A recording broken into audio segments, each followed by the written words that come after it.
Assalamualaikum warahmatullahi wabarakatuh. Alhamdulillahi rabbil alamin.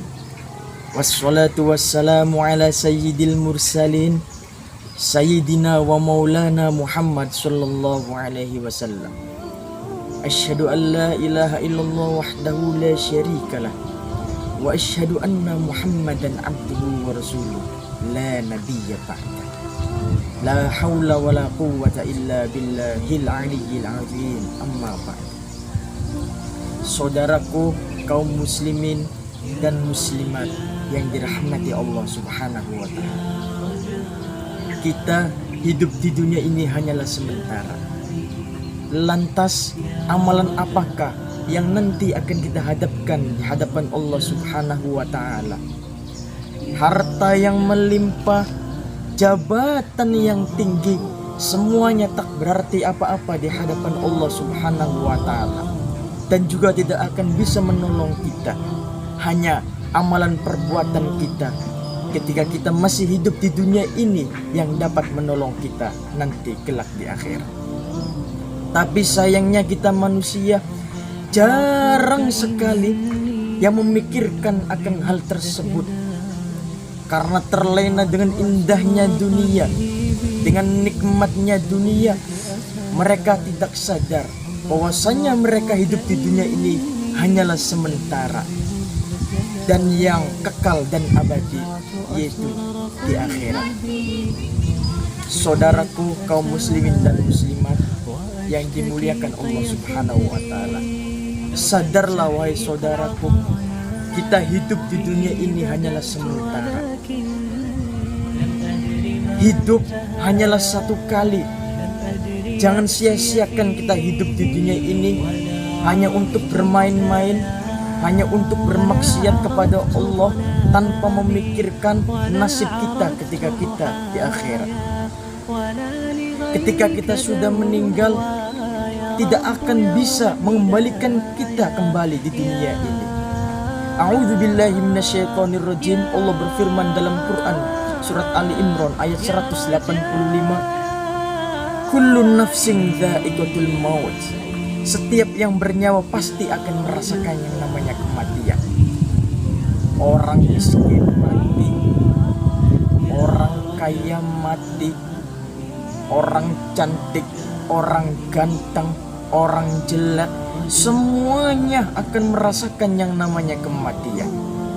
Kalau kita sudah mati, jangan sampai kita akan menyesal dengan apa yang kita lakukan di dunia ini. Sebagaimana firman Allah Subhanahu wa taala tentang pernyataan orang yang menyesal ketika dia sudah meninggal, karena ketika dia hidup di dunia, dia jarang sekali melakukan amal kebaikan, apalagi tidak pernah melakukan amal kebaikan kepada Allah Subhanahu wa taala.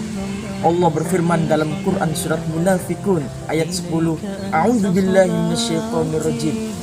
Lau akhortani ila ajalin qarib fa asaddaqu wa kum minas sholihin. Kata orang yang sudah meninggal, jikalau engkau menangguhkan ajalku, kata orang mati kepada Allah,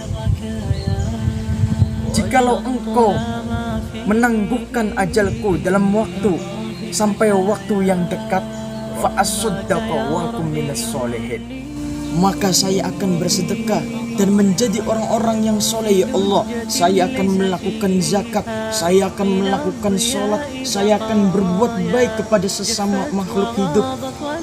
Seperti betapa menyesalnya orang yang telah meninggal dunia dan dia tidak pernah melakukan amal soleh. Karena saya sudah menyaksikan betapa pedihnya, betapa dahsyatnya ancaman engkau, azab engkau kepada kami, ya Allah. Masya Allah.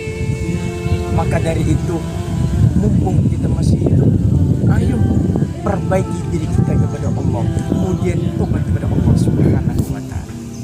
Jangan takut kita tidak akan diampuni oleh Allah Subhanahu wa taala. Sebesar apapun dosa kita, sebanyak apapun kesalahan kita, kalau kita mau bertobat kepada Allah, pasti Allah akan mengampuninya.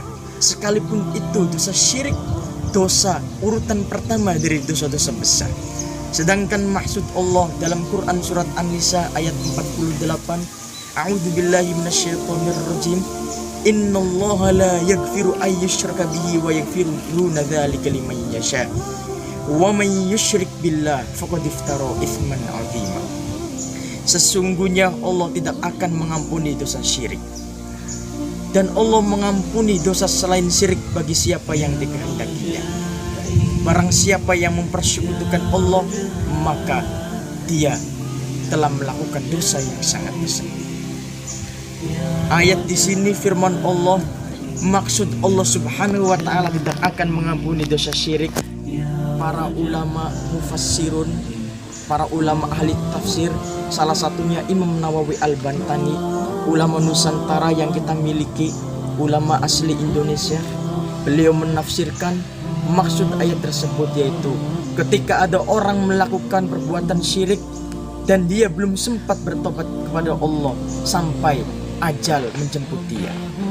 Dari sini kita dapat mengambil kesimpulan bahwasanya ketika ada orang yang melakukan perbuatan syirik, kok dia mau bertobat sebelum ajal menjemput dirinya, maka Allah akan mengampuni dirinya.